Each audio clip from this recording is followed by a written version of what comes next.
ചിത്രത്തിന്റെ latest episode review ആണ് പറയുന്നത്. വിക്രം ഏതായാലും വേദമോളുടെ കഴുത്തിൽ താലി കെട്ടിയതല്ലേ, ഇനി ഏതായാലും നമുക്കത് അംഗീകരിച്ചല്ലേ പറ്റൂ. അതുകൊണ്ട് രണ്ട് വീട്ടുകാരും പരസ്പരം സംസാരിച്ചൊരു ധാരണയിലെത്തിയിട്ട് വിക്രം വേദമോളുടെ കഴുത്തിൽ താലി കെട്ടട്ടെ എന്ന് പറയും. ഞങ്ങൾക്കതിന് പൂർണ്ണ സമ്മതമാണ്. വേദയുടെ അച്ഛന്റെ ഇഷ്ടപ്രകാരം തന്നെയാണ് ഞങ്ങൾ ഇവിടെ ഇതിനെ പറ്റിയിട്ട് സംസാരിക്കാൻ വന്നത് എന്നൊക്കെ പറയട്ടെ പത്മം. എന്നാൽ ഇത് കേട്ടുകൊണ്ടതിന് സുധാകരൻ മാഷ് ചോദിക്കുന്നുണ്ട്, നിങ്ങളുടെ മകളെ എന്റെ മോന് കെട്ടിച്ചു കൊടുക്കാൻ മാത്രം എന്ത് യോഗ്യതയാണ് അവനുള്ളത്? അതിനെ പറ്റിയിട്ട് നിങ്ങൾ ചിന്തിച്ചോ എന്ന് ചോദിക്കുന്ന സമയത്ത് തന്നെ പത്മം പറയുന്നുണ്ട്, അതൊന്നും ഇനി പറഞ്ഞിട്ട് കാര്യമില്ലല്ലോ. എന്റെ മകളെ മാഷിനെ അംഗീകരിക്കാൻ എന്തെങ്കിലും ബുദ്ധിമുട്ടുണ്ടോ എന്ന് ചോദിക്കാണ് പത്മം. അന്നേരം സുധാകരൻ മാഷ് പറഞ്ഞത്, എനിക്ക് നിങ്ങളുടെ മകളെ അംഗീകരിക്കാൻ യാതൊരു ഇഷ്ടക്കേടുമില്ല എന്നിങ്ങനെ പറയുന്ന സമയത്തിന് വേദ ഭയങ്കര ഇഷ്ടത്തോടുകൂടി സുധാകരൻ മാഷിനെ ഇങ്ങനെ നോക്കുന്നുണ്ട്. അന്നേരം മുത്തശ്ശി ചോദിക്കുന്നുണ്ട്, കമലക്ക് വേദമോള് ഇഷ്ടല്ലേ, എന്തെങ്കിലും ഇഷ്ടക്കുറവുണ്ടോ എന്ന് ചോദിക്കും. അന്നേരം കമലമ്മ പറഞ്ഞിട്ട്, എന്റെ മരുമകൾ വേദമോളെ എനിക്ക് ജീവനാണ്, അവളെ എന്നേ ഞാൻ മരുമകളായിട്ട് അംഗീകരിച്ചു കഴിഞ്ഞു. എന്നാൽ കമലമ്മയുടെ വാക്ക് കേൾക്കുന്ന സമയത്തിന് നന്ദിനി ആകെ ഇങ്ങനെ ദേഷ്യം പിടിച്ചിട്ട് അന്താളിച്ച് നിൽക്കുമായിരിക്കും. അന്നേരം മുത്തശ്ശി പറഞ്ഞിട്ട്, നിങ്ങൾ ഏതായാലും ഒരു ജോത്സ്യനെ നോക്കിയിട്ട് ഡേറ്റ് കണ്ടെത്തിയിട്ട് ഞങ്ങളോട് ആ വിവരം പറഞ്ഞാൽ മതി. നമുക്ക് എത്രയും പെട്ടെന്ന് തന്നെ അവരുടെ താലി കെട്ട് നടത്താം. എന്നിട്ട് മാഷിന് എന്താ അഭിപ്രായം എന്ന് ചോദിക്കുന്ന സമയത്തിന് മാഷ് പറഞ്ഞിട്ട്, ഞാനായിട്ട് ഇനി ഒന്നിനും എതിര് നിൽക്കുന്നില്ല, നിങ്ങളുടെയൊക്കെ ആഗ്രഹം പോലെ നടക്കട്ടെ എന്ന് പറയുന്ന സമയത്തിന് മുത്തശ്ശിയും പത്മവും അവരോട് എല്ലാവരോടും യാത്ര പറഞ്ഞിട്ട് അവിടെ നിന്നും പോകുന്നുണ്ട്. ഇവരുടെ സംസാരമെല്ലാം കേട്ട് നിൽക്കുന്ന സമയത്തിന് നന്ദിനിക്ക് അങ്ങ് ദേഷ്യം വരട്ടെ. നന്ദിനി ഇങ്ങനെ റൂമിലേക്ക് പോയിട്ട് അവിടെ നിന്നിങ്ങനെ മനസ്സിൽ ചിന്തിക്കുന്നുണ്ട്, ഒരിക്കലും അവരുടെ ആ ഒരു താലികെട്ട് ഒരിക്കലും നടക്കാൻ പാടില്ല. വേദ എന്നേക്കുമായിട്ട് ഇവിടുത്തെ മരുമകളായ പിന്നെ എന്റെ കാര്യം പോക്കാം. പിന്നെ അവള് തന്നെയായിരിക്കും ഈ വീട്ടിലെ റാണി. ഈ താലികെട്ട് മുടക്കാൻ വേണ്ടിയിട്ട് വിക്രമിനെ വിളിച്ച് പറയാമെന്നൊക്കെ ചിന്തിച്ചുകൊണ്ട് നന്ദിനി ഏതായാലും വിക്രമിന്റെ ഫോണിലേക്ക് വിളിക്കുന്നുണ്ട്. നന്ദിനിയുടെ ഫോൺ കാണുന്ന സമയത്തിന് വിക്രം ചോദിക്കുന്നുണ്ട്, എന്താ ഏട്ടത്തിന്ന് ചോദിക്കുന്ന സമയത്തിന്, നീ ഇപ്പൊ എവിടെയാന്ന് ചോദിക്കാട്ടോ നന്ദിനി. ആ സമയത്തിന് വിക്രം പറഞ്ഞിട്ട്, ഞാനിപ്പോ പാർട്ടി ഓഫീസിലേക്ക് പോയിക്കൊണ്ടിരിക്കുകയാണ്. അന്നേരം നന്ദിനി പറഞ്ഞിട്ട്, നീ ബൈക്ക് ഒന്ന് അവിടെ നിർത്തി, എനിക്ക് നിന്നോട് സീരിയസ് ആയിട്ട് ഒരു കാര്യം പറയാനുണ്ട് എന്ന് പറയുന്ന സമയത്തിന് വിക്രം ബൈക്ക് നിർത്തിയിടും. എന്നിട്ട് കാര്യം പറയാം ഏട്ടത്തി എന്ന് പറയുന്ന സമയത്തിന് നന്ദിനി പറഞ്ഞു കൊടുക്കുന്നുണ്ട്, എടാ നിന്നെ എങ്ങനെയെങ്കിലും ഇവിടെ ഇട്ട് പൂട്ടാനാ ഇവിടെയുള്ള എല്ലാവരുടെയും വിചാരം.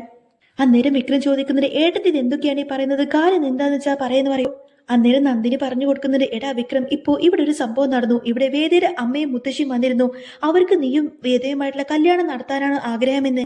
നിങ്ങളുടെ രണ്ട് വീട്ടുകാരും തമ്മിൽ ആലോചിച്ചിട്ട് നല്ലൊരു മുഹൂർത്തം നോക്കിയിട്ട് നീ ആ വേദയുടെ കഴുത്തിൽ താലി കെട്ടണമെന്ന്. ഏതായാലും ഈ ഒരു കാര്യത്തിൽ നമ്മുടെ അച്ഛൻ സമ്മതിച്ചു, പിന്നെ അമ്മയുടെ കാര്യം പറയണ്ടല്ലോ. എടാ ഇനി നിനക്ക് ഏതായാലും രക്ഷയില്ലടാ, ഇനി നീ അവളുടെ കഴുത്തിൽ താലി കെട്ടിയേ പറ്റൂ എന്നൊക്കെ പറയട്ടെ നന്ദിനി. എന്താടാ നീ ഇങ്ങനെ ഒന്നും മിണ്ടാതെ നിൽക്കുന്നത്, എന്താടാ നിനക്കതിന് സമ്മതമാണോ എന്നിങ്ങനെ നന്ദിനി ചോദിക്കുന്ന സമയത്തിന് വിക്രം ഒന്നും മിണ്ടാതെ ഇതൊക്കെ കേട്ട് ഇങ്ങനെ അമ്പരന്ന് നിൽക്കുമായിരിക്കും. എന്നിട്ട് കുറച്ചു നേരം ചിന്തിച്ചതിന് ശേഷം വിക്രം ചോദിക്കുന്നത്, അത് അവര് മാത്രം അങ്ങ് തീരുമാനിച്ചാൽ മതിയോ? അത് ഞാനും കൂടി തീരുമാനിക്കണ്ടേ? എനിക്ക് ഇഷ്ടമല്ല, ഞാനൊരിക്കലും അവളുടെ കഴുത്തിൽ താലി കെട്ടാനൊന്നും പോകുന്നില്ല. ഏട്ടത്തി ഫോൺ വെച്ചേന്നൊക്കെ പറഞ്ഞുകൊണ്ട് തന്നെ വിക്രം ഫോൺ കട്ടാക്കിയിട്ട് ദേഷ്യത്തിൽ ബൈക്കിൽ കയറിയിട്ട് അവിടെ നിന്നങ്ങ് പോവാട്ടോ. ഈ സമയത്തിന്റെ വിക്രമിന്റെ വാക്കെല്ലാം കേട്ടുകൊണ്ട് തന്നെ നന്ദിനി ഭയങ്കര സന്തോഷത്തിൽ ഇങ്ങനെ അട്ടഹസിച്ച് ചിരിക്കുകയാണ്.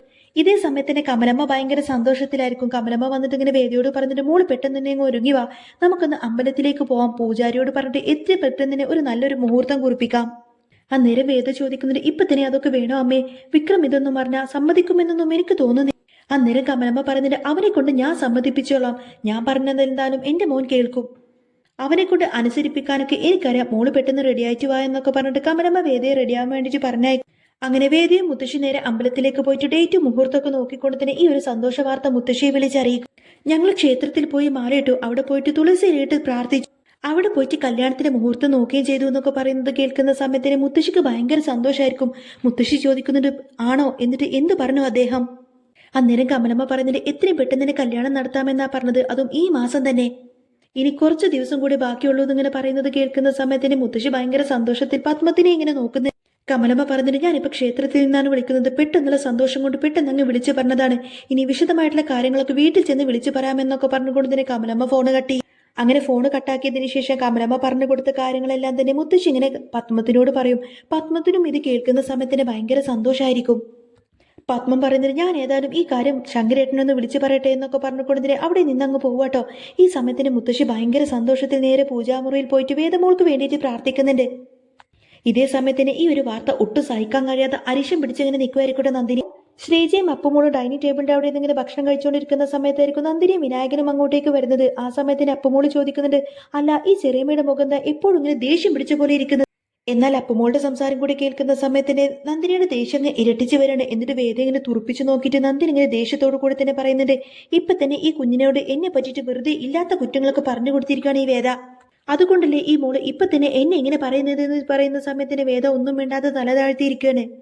നന്ദിനി ദേഷ്യത്തിൽ നേരെ വിനായകനോട് ചോദിക്കുന്നുണ്ട്, ഇനിയിപ്പൊ ഈ രണ്ടാം ഘട്ടം കൂടി കഴിഞ്ഞാൽ പിന്നെ എന്താവും എന്നിങ്ങനെ ചോദിക്കും. അന്നേരം വേദ ദേഷ്യം വന്നിട്ട് നന്ദിനി ഇങ്ങനെ നോക്കുന്ന സമയത്തായിരിക്കട്ടോ ഇതും കേട്ടുകൊണ്ട് തന്നെ കമലമ്മ അങ്ങോട്ടേക്ക് വരുന്നത്. കമലമ്മ ഒന്ന് ചോദിക്കുന്നുണ്ട്, എന്ത് രണ്ടാം ഘട്ടോ? അന്നേരം നന്ദിനി പറയുന്നുണ്ട്, പിന്നല്ലാതെ ഇത് രണ്ടാം ഘട്ട് തന്നെയല്ലേ, വിക്രം ഒരിക്കൽ അമ്പലത്തിൽ വെച്ച് വേദയെ താലി കെട്ടിയതല്ലേ, അതിനുശേഷമല്ലേ അവൾ ഇവിടെ വന്ന് കൂടിയത്, എന്നിട്ടിപ്പോ വീണ്ടും അവളെ കല്യാണം കഴിക്കുന്നുണ്ടെങ്കിൽ അത് രണ്ടാം കെട്ട് തന്നെയല്ലേ എന്ന് ചോദിക്കാണ് നന്ദിനി. വീണ്ടും അവളുടെ കഴുത്തിൽ ഒരാൾ താലി കെട്ടുന്നുണ്ടെങ്കിൽ അതിന് രണ്ടാം കെട്ട് എന്ന് തന്നെയല്ലേ അത്രയല്ലേ ഇപ്പൊ ഞാനും പറഞ്ഞുള്ളൂ എന്നങ്ങനെ നന്ദിനി പറയുന്ന സമയത്തിന് കമലമ്മക്ക് അങ്ങ് ദേഷ്യം വരട്ടെ. കമലമ്മ പറഞ്ഞിട്ട്, ദേ നന്ദിനി, വാക്കുകൾ സൂക്ഷിച്ച് ഉപയോഗിക്കണം. ഇതൊരിക്കലും വേദമോളുടെ രണ്ടാം കെട്ടൊന്നും, രണ്ട് വീട്ടുകാരും അറിയാതെയാണ് വിക്രം വേദമോളുടെ കഴുത്തിൽ താലി കെട്ടിയത്. അതുകൊണ്ട് ഇപ്പൊ രണ്ട് വീട്ടുകാരുടെ സമ്മതത്തോടു കൂടി തന്നെ വിക്രം വേദമോളുടെ കഴുത്തിൽ താലി കെട്ടുന്നു. അങ്ങനെയാകുമ്പോ പിന്നെ ഇതെങ്ങനെ രണ്ടാം കെട്ടാവുന്നത് എന്നിങ്ങനെ കമലമ്മ ദേഷ്യത്തോട് ചോദിക്കുന്ന സമയത്തിന് നന്ദിനി ഒന്നും മിണ്ടുന്നില്ല കേട്ടോ.